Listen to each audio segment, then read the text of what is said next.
We're back. Another episode of the podcast. Hello. This is episode 9 or 10. I'll say 9 just to be safe, I think. Fair enough.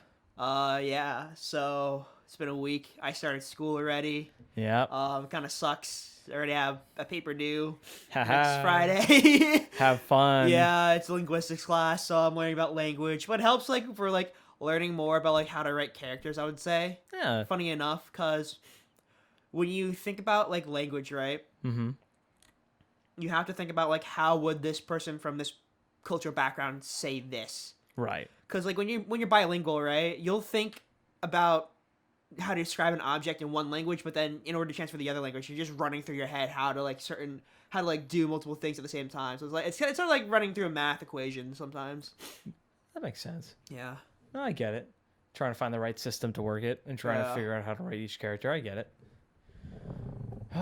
Speaking of writing, I have not done anything because I haven't started school yet. But Yeah, lucky. I know I started school on the 28th, so lucky me. And I don't know. I mean, I'm just waiting at this point, so trying to just kind of wait it out and enjoy my time for how much for how much I have left. But as I showed you, we're recording in my new room today, so Yes. woo, shout It's out. very nice. Yes, It's definitely larger than your old room. I'll say that. it works out. It worked out. It have more space, have much more room to work, and overall, I'd say it's an upgrade. Yeah. Not to brag, but I am bragging quite. You got different shelving. You got a nice little nook for your light table. Yeah, it's nice. It's good. I really like it. I just gotta wait on my Bed. my bed and slight problem. I just need to upgrade my bed and get some more posters ready, and then we should be good. But Yeah. otherwise, we're good. We're doing pretty good. So what did you do this week, Davis? Well, I started school, like I said. But now because my major is completely project focused anyway, so I got to do all the project stuff and start that off. Right. So I'm taking a motion graphics class called title design. So I'm Okay. going to do the title entrance for our studio, which I updated the logo to, which looks pretty futuristic. I went with the sort of cyberpunk or futuristic punk, more like the Ghost in the Shell kind of thing. Yeah. And I'll show it to you when I pull it up on the YouTube channel. But I updated logo, and then I'm going to probably do the intro for New Age Etch 6 for my final project, because I want to get that done. Yeah. Because I've started on animatics and everything, just for kind of place everything where I needed to have it moving parts. It's not Right. fully done yet. I think I've only animated the first literally 2 short clips, and then that was it. That's probably 30 to 40 seconds out of 10 minutes, so that's about a minute down. It works. It works. What about you? Well, didn't do too much in terms of let's see. Well, made the new room, took care of some work stuff. Then I had to pretty much let's see, what else? Oh my god, sorry, I'm recalling everything. Your mind farts. I know my mind farts a lot during this podcast. I'm sure everyone has realized, but yeah. I mean, I let's see. Went to a couple parties for Labor Day. Yeah, this week's been pretty crazy so far. Everyone's just been having parties even before the weekend, so it's fuck me. But let's see. Otherwise, been getting my room ready, getting everything ready for school. Set up my printer and computer. Having my monitor was super weird when I was setting up. It was a yellow tint, and I was for the longest time I was "Fuck, what is wrong with this thing?" Was it the blue light filter? It turns out I just didn't plug it in enough. I didn't screw in. Oh yeah, okay, yeah. That sometimes happens with the monitors and stuff. Yeah. I definitely remember moving my stuff around. It's some things wouldn't turn on or turn to the right source because it wasn't fully plugged into the back of the computer through the graphic card. And it's did you plug it in enough? I'm oh fuck me. I bet I did. Did you turn it on and off again, Charlie? Yeah, exactly. The basics. Otherwise, my parents and I have been watching some old Disney classics. Just that I've been getting in the mood to animate again, and it's always good to see just History. History. You know, we watched The Great Mouse Detective last night. Ooh. Interesting movie. Yeah. Not amazing, but it was all right. I mean, it was like I would give it like a 6 or 7 out of 10. Yeah. If I was a critic, I mean, I'm okay. I would say I'm a right critic, but I'm the nostalgia critic, so I remember it, so you don't have to. I'll scream like the top of my lungs like a goat. Angry Joe Bros and nostalgia critics. Oh God. All right, so a little preface to that: we're both big fans of Oni and like his friend group, I would say, because we do enjoy like the kind of the crude humor sometimes, and like just the overall feeling they give off. I'm always a fan for cynical Yeah. shit. It's always good. It's always funny because like I love it's like I love people talking about stuff that I watch, like, and I do watch occasionally Nostalgia Critic and Angry Joe. Well, yeah, because okay, I'll say this: Zach puts it in a really nice way, or was it like it says sometimes his stuff is just bad, but sometimes it's just mediocre. Yeah, and that's what I think it's good background noise. Yes, I absolutely agree, and I do that all the time. Whenever I'm playing a game or something, I'll always occasionally like turn on Nostalgia Critic and just listen in the background, and occasionally I'll just be like, "What the fuck is they talking?" But yeah, but usually like weirdly enough, I actually kind of like Angry Joe because like he does give you a lot of pointers on buying stuff, and I think he's better than that's a consumer thing though. That's different. It is, and he does have that.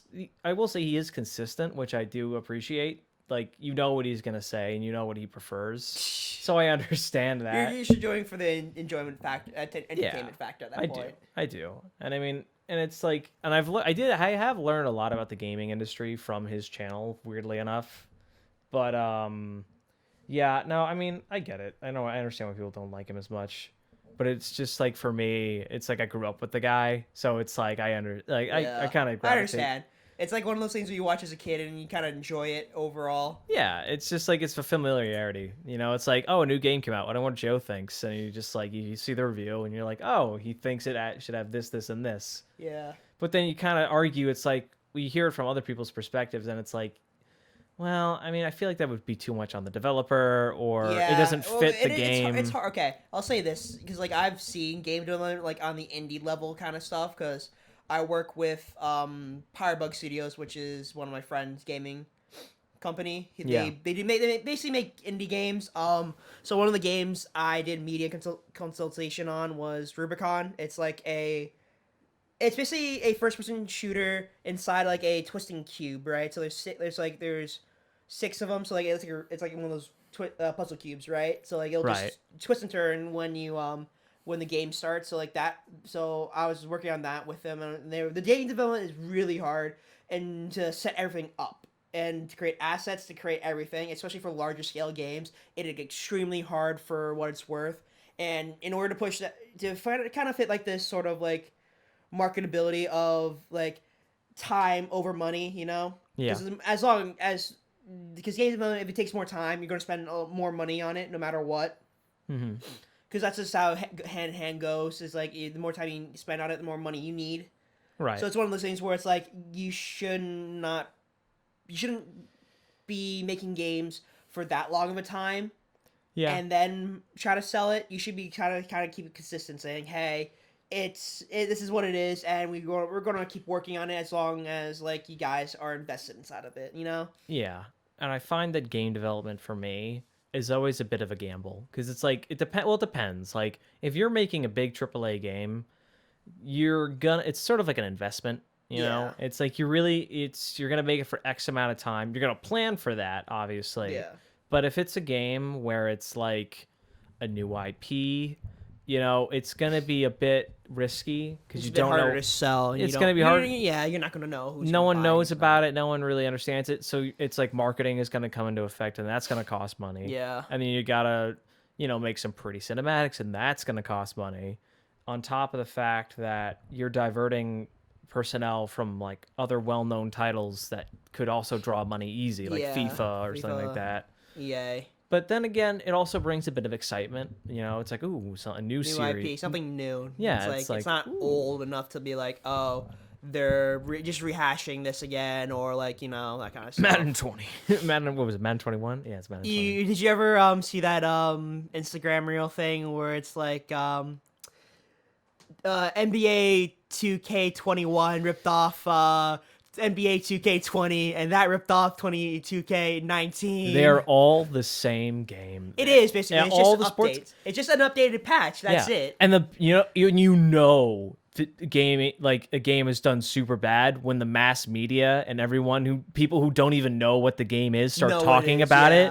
And like when everyone's making a fuss about it, you know you fucked up, because like same with Battlefront, like people who love the game or make such an outcry that people who don't play it and like aren't even that involved in video games like, oh shit, this is a really big problem. This seems like it's actually shitty. Yeah. But that's another thing that like I point out inside arguments though is when people pay for IPs and licensing, they want to max out the revenue they're going to get to make up for that money spent, which makes sense, right? Yeah. You want to see a return on your sort of investment. Yeah. But it's one of those things where it's like if you rush everything so fast, people aren't going to be able to buy everything at one big time. So that's why you have to plan these out. So like, okay, for the first like couple of years, we'll start exporting like for a TV show, right? For Star Wars, whatever. Disney should have been like, okay, first couple of years we have license, we're going to start upgrading and updating the Blu-rays and stuff. Make sure everything's consistent with like a full thing. Right. So we'll release like a Blu-ray set for the original, for the prequels and the sequel and the original trilogy.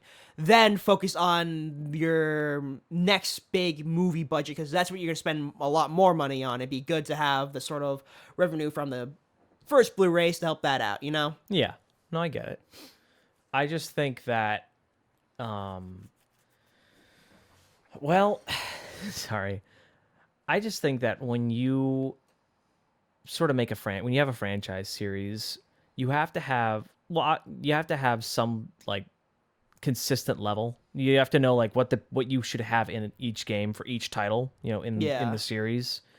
And if you just do small increments for each new title, people are going to start essentially just seeing the fault, you know? Like people will be like, when you look back at it, they're like, the history's like, oh, this hasn't changed at all. It's just been the same fucking thing forever. Meanwhile, you have series like, I don't know, like Mario or something. Harry Potter, they do really well with like, because Harry Potter's a book, so like they had time to like read everything, go over and do it. They did a different story and different gameplay and all that. Meanwhile, you know, well, I want to get into live service at some point, but you know, meanwhile, Madden and 2K just repeat the same thing, and this also could be death for a story as well if you're just repeating the same thing over and over. I mean, sometimes it works. Like One Piece is sort of like a running thing where Luffy will come into a meeting with like a royalty or something like royalty. that. But it's honestly more the side characters that kind of make it. Yeah. Because like you already know what Luffy is, how he's going to act, so it's going to be like how the side characters fit into this big puzzle, you know? And it's fun to see like him put into certain situations that like you would be like, what would Luffy do in this situation? Yeah. But another time. He would charge right in and punch the shit out of that person. You're like, fuck that. But yeah, I mean, I see what you're saying, and I think that it's hard to have a golden goose, like have like a winning formula, and have it be that way for an X amount of time to keep it fresh and like not age, because like the Dragon Ball formula kind of ages, you know? Oh, absolutely. It ages really poorly. Toriyama doesn't. Well, the thing is, the original core story doesn't have enough of like stuff in it to just like have like, well, essentially they've milked the cow like too much. Like, there's like, without new stuff coming out, there's nothing else that they can. There wasn't really like, even with Super, right? Yeah, it was just like tournament after tournament, you know? Yeah, and like it kind of felt a little bland, and I was like, okay, I'm seeing a lot of this. This is why it's taken up a bunch of 50 freaking episodes just to get back to Goku, you know? Right. Because like inside a normal TV show where it'd be like 30 minutes and like you only have like set 12 episodes to work with, it would have been much more faster to just stick with Goku, right? Yeah. And then branch off for one complete episode for everyone else, you know? Yeah. And not focus on the side characters. You keep going and then... Yeah. I mean, and I know Toriyama originally planned for the Frieza Frieza Saga to be like the last Yeah. thing originally, and they just kind of kept going with it. It spiraled out of control, And kind of. Yeah, and I mean, like, but Cell was cool, and all the bad guys after that look cool. But that's the key thing, though. They look cool. They And aren't really. The story wasn't planned out Yeah. enough where these characters are like, oh, okay, so this is just the next villain of the week type thing. Meanwhile, Frieza was built up slowly over the course of The course many of the arc arcs? was like, oh, who are we going to meet this? But, like, it kind of really fell off because, like, the androids were supposed to be the major big bads of the Cell arc. But then his editor was like, no, you got to make it something else. Make it more like Frieza. Absolutely. And then he came out with Cell. But the editor was like, can you make it more human? And that's why he transforms. Yeah. And then Boo at the end was kind of a shit show, in my opinion. Yeah, no, they really, I don't know what happened with Boo, but it was just, I guess he wanted to try something different and like try to make him more of like a force of nature. Yeah. But then again, it's like he has no personality, and it's like, Yeah, they try to go for the pure evil kind of route where this is just pure malice.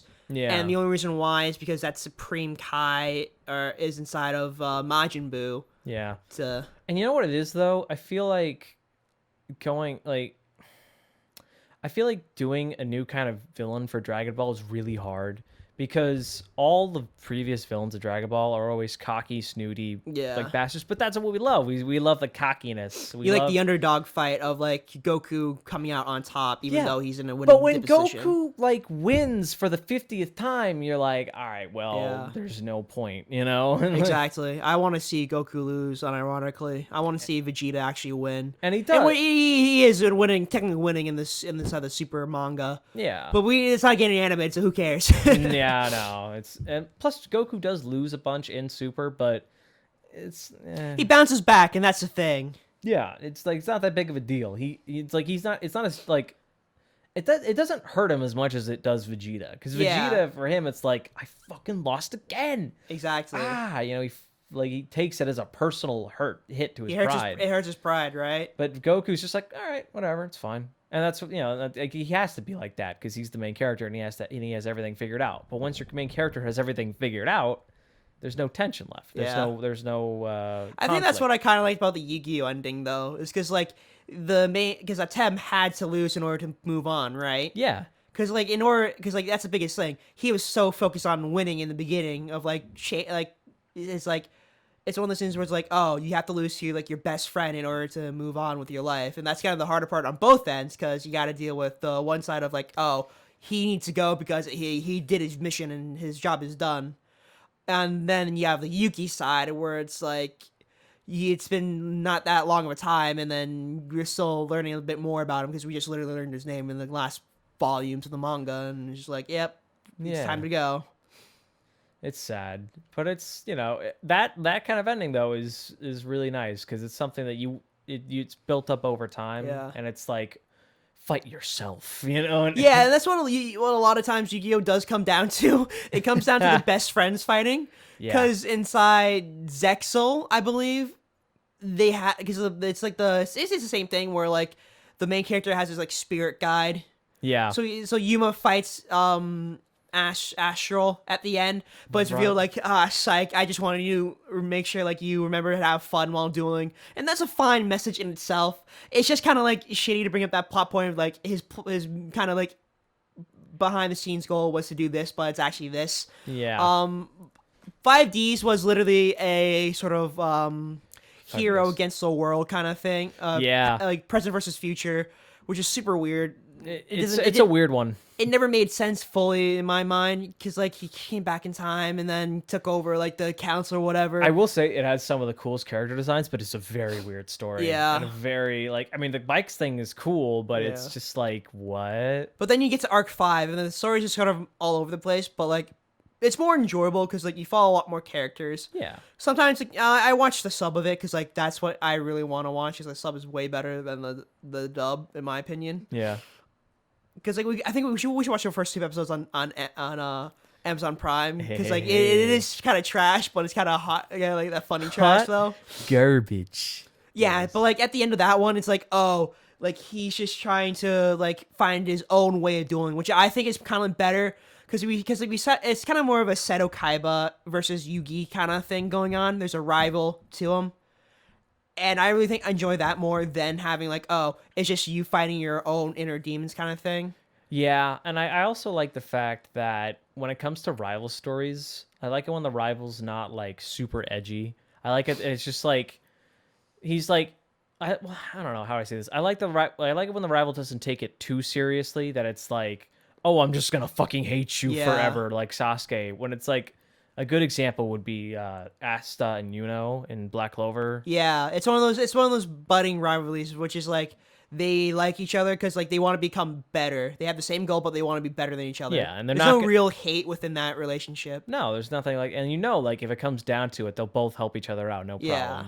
So it's like I love that kind of. I like that kind of rivalry, but obviously, I love you want the competitive side. You The want asshole rival Gary Oak motherfuckers. See, now I don't want the rivals like. What's like that? You don't in know your name? All right, asshat, let's go. I see. Now I like those kinds of rivals more than the let's just be friends or like let's like like the ones in Sword and Shield where it's like they're less about the competitive side and they're like just kind of The all go lucky kind of rival like Hop and like Howler and Yeah. Pokemon. It's like you need a little bit of something. Like you don't You have need to a be, balance. Yeah, and it's like I don't want it to be like exactly like Yuno's like one of the perfect examples of a good balance. Like Yeah. he's not like he's a pushover, but he's not a complete asshole. Yeah, they need a foil correctly in order to work. Yeah, but I'd say like if you're playing if it's a game, then I'd say you want to lean a bit more towards the dick side because like you're Yeah. physically like Because the I'm character, getting because like stronger. yeah, because the character arc about that one is like he's supposed to be a dick in the beginning, but then come around in the end. Yeah. and that's what you really look out for. Because like Seto Kaiba sort of does that in the end, where he's like in the manga, he just kind of sort of accepts it, and then he moves on until we get to like Dark Side Dimensions, where he's like, yeah, no, I still want to beat the fucking Pharaoh, duel me Yugi, bring him back, and then I'll whip his ass. So I'm just Bring like, it yeah. back. Bring him back. Gotta get back to the past, Samurai Jack. Whatcha? It's another great example of a rival character. Fucking Virgil from Devil May Cry. Yeah, that's a good one because it sets them to be brothers too. Yes, and I love it. Devil May Cry 3 is one of my favorite games growing up as a kid. Hard as shit, by the way. Could never really beat it when I was a kid. Saw my brother playing it a lot though. Super cool.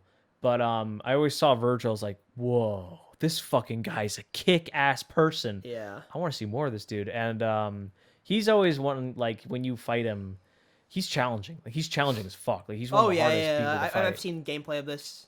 Yeah, man. He's great. Story-wise too. Like he's definitely on the more dickish side for sure. Like almost he's essentially a villain, but he goes from villain to hardcore rival kind of. Yeah, it's one of those things where it's like I think it's like one of those things like he doesn't want Dante to be better than him. Oh you yeah, know? no, it's all about power to him. In every single game that he's in, all his one objective is I just got to win against Dante. That's all I want. want to win. I need to win. I need to win. There's no other reason for me to win. And My Super Saiyan pride. he is essentially that. He's like his pride is a demon, or it's just he's like he knows he could be more powerful than Dante. Yeah. I can unlock my full potential. Essentially.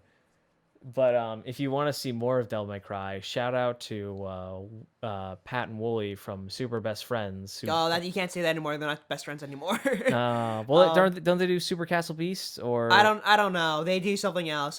Because like what Matt and Pat didn't work out because of the shift from Machinima to like their own channel. Wooly, I think he was like that sort of like the tack on kind of like. Well, they do a podcast still. They do what was it? I think that's Wooly and Pat. That's not Wooly Matt. and Pat. No, yeah. it's like Wooly and Pat did a. Oh yeah, Devil May I think Cry. they still do stuff together sometimes. But... Yeah, no, that's what I'm saying. Like, check that playthrough out. That's a kick-ass. They do a whole Devil May Cry series playthrough. In the past, if you could check that out. But shout out to those guys, by the way, and Matt too. They're all great guys. Dude, that was childhood. Like, let me just talk about like the actual Machinima channel, right?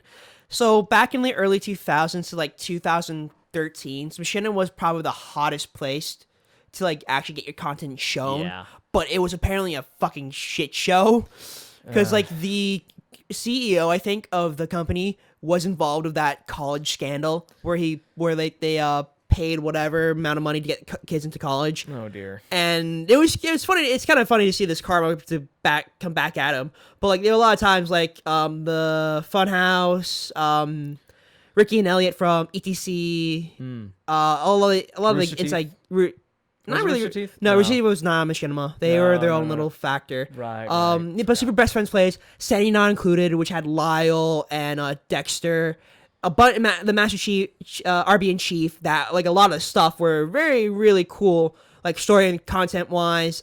Even Sonic for Hire, that was probably one of the, I would say one of the like largest shows for like adult animation. Because when you chalk it down, animation in the 2000s, there wasn't a lot to like cater to like sort of the older audience, right? Right.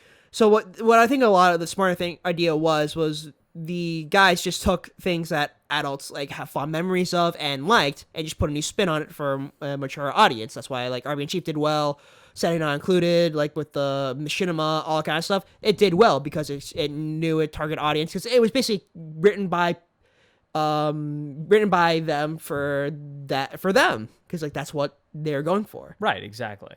What the niche is for them. Yeah. I get it.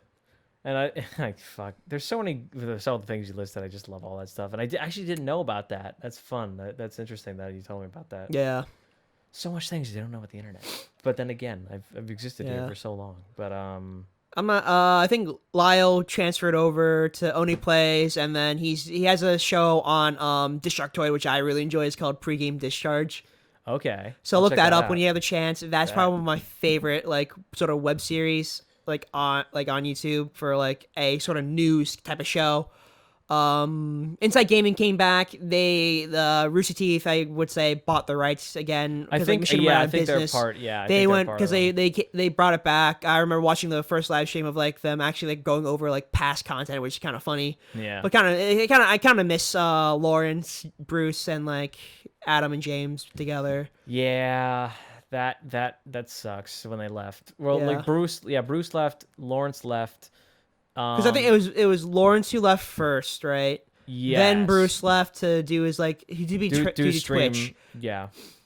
And then Adam and James are still there with Elise, and then I enjoy like the sort of the editors, Matt, Jacob, and even Ryan and like Alana. Yeah, Alana's like, good. A lot of like the sort of like newer people are still fun, and I really enjoy that. I just I miss Spool, I miss Joel. Yeah, it's tough. Like when a big cast of people like growing up leaves, it makes a big hole in your heart where you're just like, oh man. And then like they go on to do the different things, but you don't have enough time in your day to go watch those certain things. Yeah, and that just makes it a whole lot harder to like kind of. It's like the Smosh effect when Anthony left. It's like, oh fuck. Yeah, it was like, well, that's a whole nother fiasco about like channel management and like knowing who you're selling to. Yeah. I mean, it's rough. Like, there's a whole dark history with that kind of stuff. I just like. Yeah, MCMs are kind of shitty. Yeah. It's a slippery slope because, like, I remember because Moist Critical, who is on Twitch, that's his Twitch name, but Charlie it's actually his name, which is funny enough. Shout out, great name. Yeah. But he has his own little company that does the sort of MCM thing with other channels. Oh, okay. But they're much more favor of being the channel first kind of creator. So they have a person at YouTube to contact with, and then this kind of stuff and that kind of stuff. And that's what I really think is probably the best benefit of MCM is that you have someone to communicate on your behalf to like figure things out. But the problem about like MCMs is that you need to do it well enough to actually do it, you know? Right. You need to show them that you're capable before they're able to support you. Because a lot of MCMs, I really believe, weren't run by YouTubers. They were run by companies who thought like, oh, we're going to like advertise them, we're going to do this, but we're going to get like 30% of the revenue, which is still pretty shitty in my opinion. Because like if anything, an 80-20 split would be the best, but a 90-10 would be the ideal for the content creator. Yeah, no, I think that's fair. And I think if you've done that, it would have shown more people like, oh, these guys are reliable Yeah. and they're trustworthy and they give a good price, and that Yeah, it's making one of more. those things. Like if your price is low enough, you'll get more customers that way. Yeah. Because it's the marketing chicken game. Is that we could price it as high as we can and target our hardcore fans, or we can make it the price as low as possible and target the general audience, and then try to do it that way. I know a perfect example for that as well. It's just Steam versus Epic. Yes. That is a great example of that, as Steam just refuses to fucking change. Yeah. And Epic is like, yo, we're doing all this shit for you guys. I mean, to be fair, they have... Cool, because Epic buys outright keys to do their free things, the free giveaways and stuff. So like they will physically, if like it's an exclusive, they'll buy the keys. They set the term contract. We'll buy this many, and then it should be enough to cover all the free games that they'll give away. Right. Because I would never buy these games personally on the Epic Store if they weren't free, in my opinion. Right. No, I agree too. And like, the word free just elicits like in everyone's mind, it's just like, oh my god, yes, I'll take it. Yeah. It's just like it's a wonderful feeling knowing that you don't have to you have to pay anything. You don't have to pay anything for it. Yeah, exactly. It's one of those things where it's like if the company's already paying for the outright, which it should be automatically, right? Right. Because it hurts creators on the basic level of like they have to be basically doing paycheck to paycheck work, right? Right. But if you like do like the whole thing where it's like, okay, we're getting this amount of money for the project, and then you complete that project, you'll receive the rest of it later on. That's what I think is what really should be happening usually inside being a content creator, especially like with animation. You need to pay guild rates, you need to pay these people properly, and that's why unions are important. But it's also one of those problems was like these bars to get into these unions are really high. Yes. And I think a big part of it is that you need to show like how far you've come, what you're planning on doing, and what like and how like how capable you are, like you said before. And it's like I think a good shore of that is like Patreon for one thing. That's what a lot of artists use. Yeah, Kickstarter, even though you don't have to uphold your word and be like, yeah, we're just not gonna do that. We're just gonna take the money and run. Because it's like it's important, I think, as an artist, if you're doing a big project or a game developer or whatever, it's important to show the people who are paying you to like to show them like this also comes in like basic business as well. Obviously, it's like it's important to show people that like what you're doing, how far you and what your plans are for the future, so that they're able to get peace of mind. And you have a market plan, and you have like this sort of map to go off. Exactly. It's like if you show your teacher if you show your teacher like your homework, but there's nothing on it, and say like, oh no, it's gonna have all this stuff, but then 2 weeks later you have nothing on it. It's like it's one of those things where it's like you need to show one proof of concept of like what you're actually doing, and then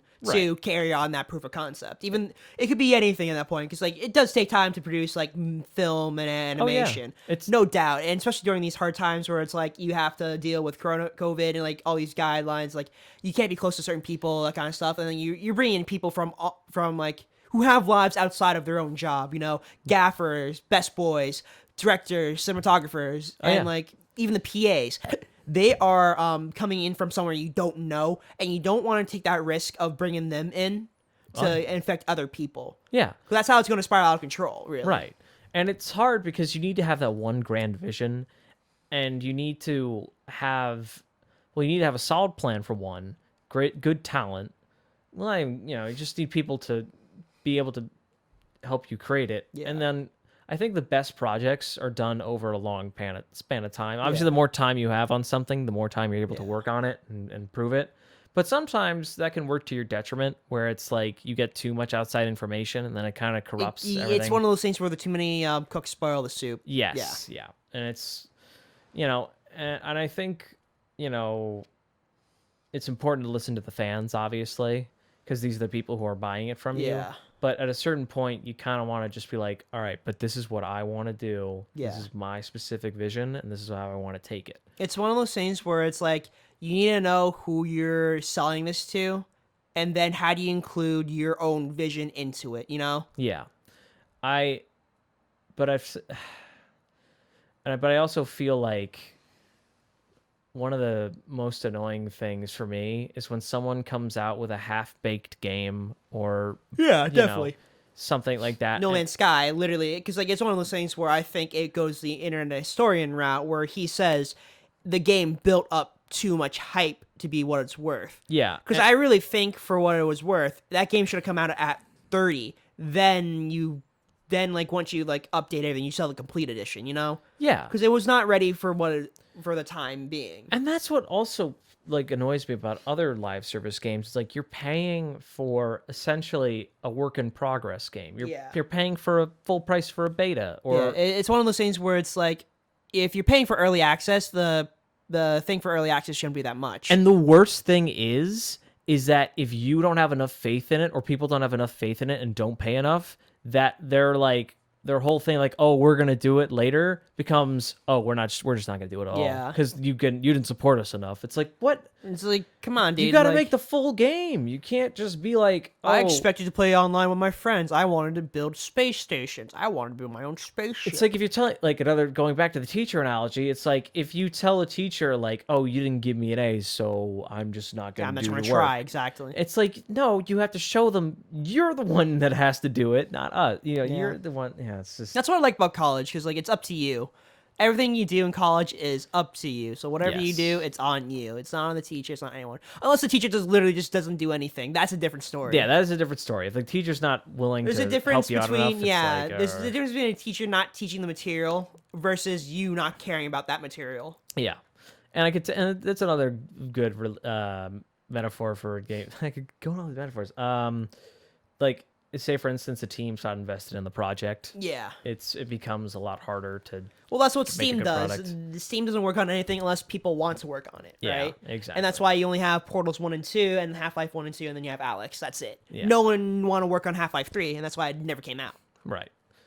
Which I did hear they're gonna make another one, but I don't know when it's coming. Probably. I don't know. Because it's one of those things where it's like they don't want to build like hype like No Man's Sky and then completely it, you know? Yeah, and plus Half-Life 3 has always been like memed about like the meme, the greatest game Valve of all time. Can't count past 3, can't pass 2 or whatever. Yeah, Left 4 Dead 1, 2 and nothing else. Yeah. I would love Left 4 Dead 3. Honestly, I would like to have like a physical upgrade to that game. Yeah. Cuz it is kind of old. It is like they could do so much with today's graphics and they could do so much with they could do with VR too. Yeah. But I feel like, yeah, man, I kind of want them to do. Dude, imagine playing Left 4 Dead inside VR. Oh my god, there's probably a mod on like either on the Steam Workshop or like. The thing is though, like I think this is the biggest problem with VR is movement. It's always been movement. It's because like they got the visuals down, but movement to me, it's like it breaks my immersion when I have to point somewhere and teleport and like. Well, that's the thing you got to figure out, though, right? Do you want to do full body tracking, or do you want to use just the headset and the controller? Yeah. So the headset and controller is easier to figure out because, like, if you use a camera, right, the camera, anything that you have should be already tied to the camera movement, and like you look up or down, left or right. It's up to the movement of the stick, and like that's how you kind of like get misaligned with like you walking around. Yeah, and I mean, eventually, I'm sure they're gonna pan that. They're gonna fix, or they're gonna figure out, I'm sure, eventually. I mean, their VR technology is pretty well out there, and like for what it's worth, like the old versions of it are pretty cheaper now than what they were before. Right. But like are also like better alternatives, so like VR and stuff. Dell has one for like $200. I think HP has one too for like $200. It's like the bar is set low. It's just that the mainstream ones are just set really high. It's like Apple, you know? Yeah. I mean, to be honest, I don't think I'm ever going to buy VR, but maybe... You're going to be good for it, though. Yeah. No, I think so, too. But it's just like, it has to be at the point where, like, I can do it easily. You want to experience your harem video games like in inside Ready Player One. Listen, I want all games from now on to have the hair physics from Sun Wukong, the Black Myth, in every game. That the next gen should be like that in terms of hair physics. But listen, it's all right. They should have. So basically, you want to have that sort of Dragon Quest Your Story game engine. Essentially, yes. But with the actual Toriyama art style. I want the slime to talk in Steve Bloom's voice. Steve Bloom's voice every time. I need the small cute character to talk in Steve Bloom's voice and be like, I need to save you from the hacker. Yeah, man. It's just live service games to me. It just always tick me off. Well, I mean, it's not tick me off. Like, they got me when I was younger. Like, I bought For Honor when I was a kid, and I thought that was the For cool. Honor wasn't bad, but it No, definitely could have been something more. no, I agree, and I think that for what it was fine. I like the fact that they added a campaign. That was cool, and I think where it is right now. I mean, I haven't played it in God knows how long, but I've seen some updates for it, and it looks pretty good. I mean, all the newest, like the Chinese faction, or the Shaolin faction. I'm Oh, sorry. they added another one. That's interesting. That was a while ago, I think, with the raid. What was the raid mode? I forget the name of it. Because like, it's one of those things where it's like for that game to work, right? You just need to import new maps. You don't necessarily need to change up story or anything. Like you just need to keep it fresh. Oh, new characters and maps, and that's it's essentially a fighting game. It's literally just a 3D fighting game. It's like got a different UI and. Imagine like an actual like a 3D fighting arena with swords. That'd be pretty cool. That would be pretty sweet. I would love to see that. I guess that's basically Soul Calibur, but like actual like sword stances and like actual things like dictate how you strike. You know. Well, yeah. I mean, I think that Tekken is a good example of a 3D fighter, but it's like a 2.5D actually. It's not really it uses sort of like the camera rule where it's like you don't cross the line. Yeah. So it uses that thing where it's like it always keeps you on that 180 plane, but you're inside like a 3D turning like globe or whatever. Right. Yeah. You're always on a line. You're not gonna actually like step off it. But it's interesting to see like there's actually Swords and Sorcery. You ever heard that game before? It's a VR game. No. It's like you're essentially just like it's sort of like a physics game where it's like you just pick. It's sort of like a sword combat game where you just. Oh yeah, I know what you're talking about. Yeah, guy. And it's I've seen some funny clips. It's like Gorn, but like realistic. More. Yeah.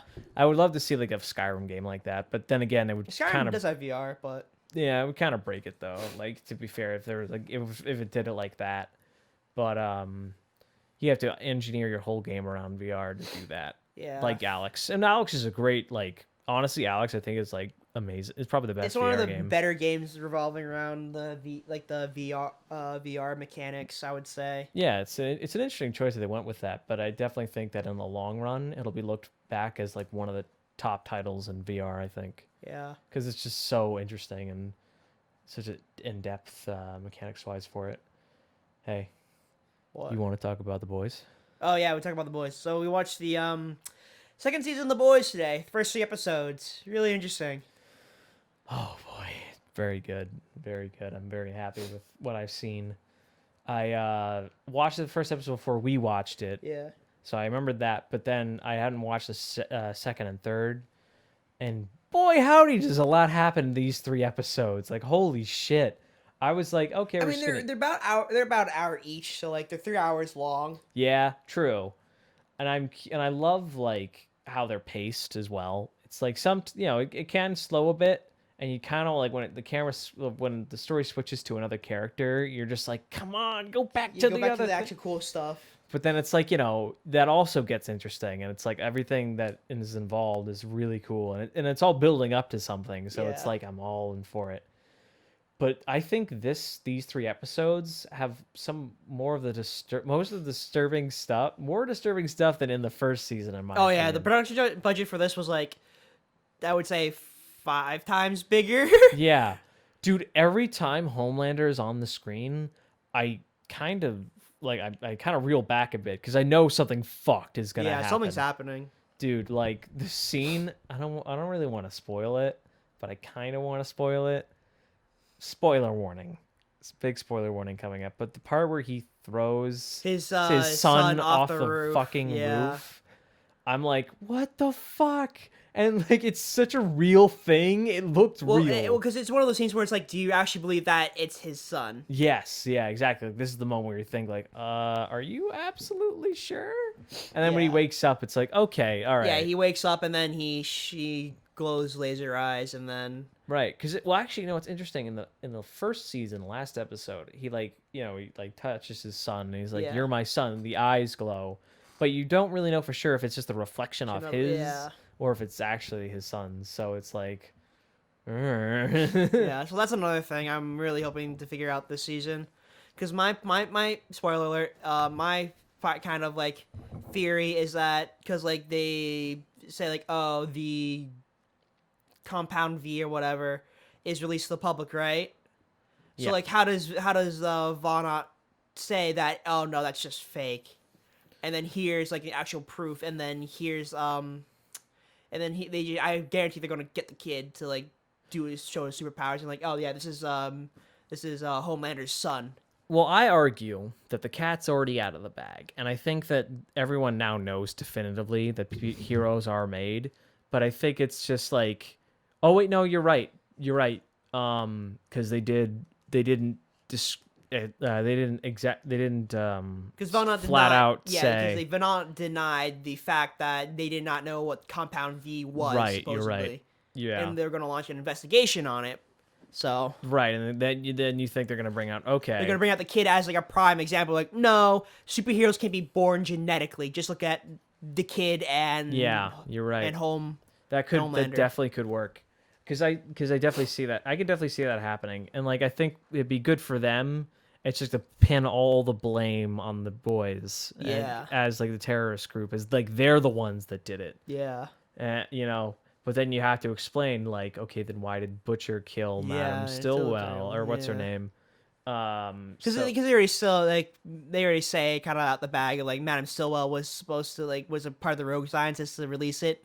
Yeah. So it's kind of like they already threw her underneath the thing. So it's like, why would he supposedly kill her? Yeah, exactly. Because then you're not going to be able to connect them now because if he killed her, then what was the point? What was the point, right? Yeah, and it's like and now what, their brother's dead, and then what about the CIA, blah blah blah, that kind of stuff, you know? Right, exactly. It's a lot of open holes. It's a lot of like, you know, they're like a ship, and it's like there's a lot of holes in it that they have to fix up, and it's just like, Jesus, how are the writers gonna fix this pothole right now? And then Deep had one cool moment in the fucking thing so far, and I feel bad for him, but at the same time I'm like, no, you know what? No, he's just a fucking idiot. Fucking At loser. first, I thought they were gonna do something with him, like make him more badass or something like that. And for the short moment, I thought they were doing it, but then because of the sharks and like the whale, but like he's still a bitch in the end. Yeah, exactly. Like the moment Butcher's like, "No, fuck this, I'm not losing to Aquaman," and he just fucking drives the boat into the whale. I'm like, fuck. That was brutal. I was like, Jesus. And I always and I love the fact that like they come out of every situation with a superhero either covered in blood or totally disheveled. Yeah. Or both. Yeah. One or the other. Gee, but like, man, it just really puts into perspective like they cannot go toe to toe with these guys.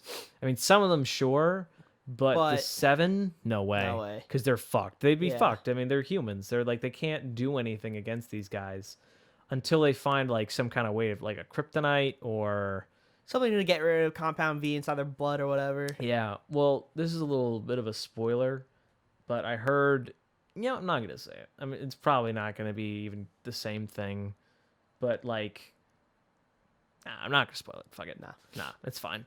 It's from the graphic novel like, or comic or whatever. Someone told me about it. And I was like, "Oh, that's interesting," but it might. You tell me off mic. Yeah, it probably won't be the same. They probably won't do it. Yeah, it's an adaptation, so they could swing either way. Yeah, and I will say for an adaptation, it's pretty fucking great. I mean, who plays the new head of Vought? What's his name? The black guy. Yeah, the guy from remember. Mandalorian. I forgot his name. He's amazing though. I love him. He's so cool. He's such a great villain.